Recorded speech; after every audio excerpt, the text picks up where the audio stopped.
Mes chers amis, il y a des moments dans la vie où nous sommes captivés par les paroles de quelqu'un, mais nous ressentons qu'il y a quelque chose de plus, quelque chose de caché derrière un voile d'incertitude. Cette personne semble détenir un secret inavouable, un mystère qui titille notre curiosité et éveille notre empathie. Il est naturel pour nous, en tant qu'êtres humains, de ressentir une forte envie de percer ce mystère, de savoir ce qui se cache derrière le silence de cette personne. Cependant, dans l'Évangile selon Luc 8h17, Jésus nous avertit, car il n'y a rien de caché qui ne doive être découvert, ni de secret qui ne doive être connu et mis au jour. Nous devons être prudents dans notre désir de révéler les secrets des autres, car certaines vérités doivent rester cachées pour le bien de tous. Plutôt que de céder à la tentation de la curiosité, soyons patients et attendons que la vérité soit révélée en temps voulu. Comme il est écrit dans l'épître de Jacques 5h7, « Soyez donc patients, frères, jusqu'à l'avènement du Seigneur. Voici, le laboureur attend le précieux fruit de la terre, prenant patience à son égard, jusqu'à ce qu'il ait reçu les pluies de la première et de l'arrière-saison. Ayons confiance que Dieu révélera la vérité au moment opportun.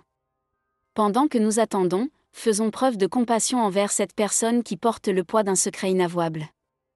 Dans l'épître aux Colossiens 3h12, il est écrit, « Ainsi donc, comme des élus de Dieu, saints et bien-aimés, revêtez-vous d'entrailles de miséricorde, de bonté, d'humilité, de douceur, de patience. » Pratiquons la compassion et la patience envers ceux qui portent des fardeaux invisibles. Même lorsque nous sommes confrontés à des secrets inavouables, rappelons-nous que Dieu est souverain et qu'il connaît toutes choses. Comme il est écrit dans le livre de Job 12h22, il découvre les profondeurs des ténèbres, et il fait luire la lumière de l'ombre de la mort. Confions-nous en la providence divine et en sa capacité à faire briller la lumière même dans les moments les plus sombres. Dans les moments d'incertitude et de perplexité, tournons-nous vers la prière comme source de réconfort et de guidance. Dans l'épître aux Philippiens 4, 6-7, il est écrit, « Ne vous inquiétez de rien, mais en toute chose faites connaître vos besoins à Dieu par des prières et des supplications, avec des actions de grâce. Et la paix de Dieu, qui surpasse toute intelligence, gardera vos cœurs et vos pensées en Jésus-Christ. » Que notre prière soit un refuge pour ceux qui portent des secrets lourds sur leur cœur. Même lorsque nous sommes confrontés à des secrets inavouables, gardons espoir en la révélation divine. Comme il est écrit dans l'épître de Paul aux Éphésiens 5, 13-14, « Mais toutes choses, lorsqu'elles sont condamnées par la lumière, deviennent manifestes, car tout ce qui devient manifeste est lumière. C'est pourquoi il est dit, réveille-toi, toi qui dors, relève-toi d'entre les morts, et Christ t'éclairera. » Que la lumière de la vérité brille sur ceux qui sont plongés dans les ténèbres des secrets. Dans nos interactions avec ceux qui détiennent des secrets inavouables, faisons preuve de sagesse et de réserve.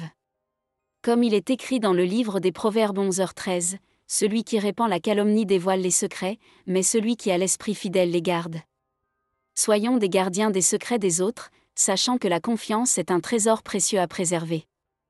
Même si nous ne parvenons jamais à connaître les secrets inavouables de cette personne, trouvons la paix dans l'acceptation et le lâcher-prise.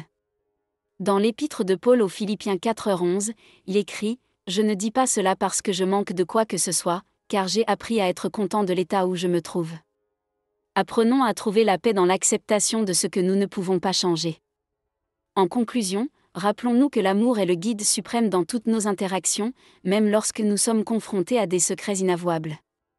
Comme il est écrit dans l'épître de Jean 4h7, « Bien-aimés, aimons-nous les uns les autres, car l'amour est de Dieu, et quiconque aime est né de Dieu et connaît Dieu. » Que notre amour pour les autres soit un reflet de l'amour divin qui nous guide et nous soutient dans toutes nos relations.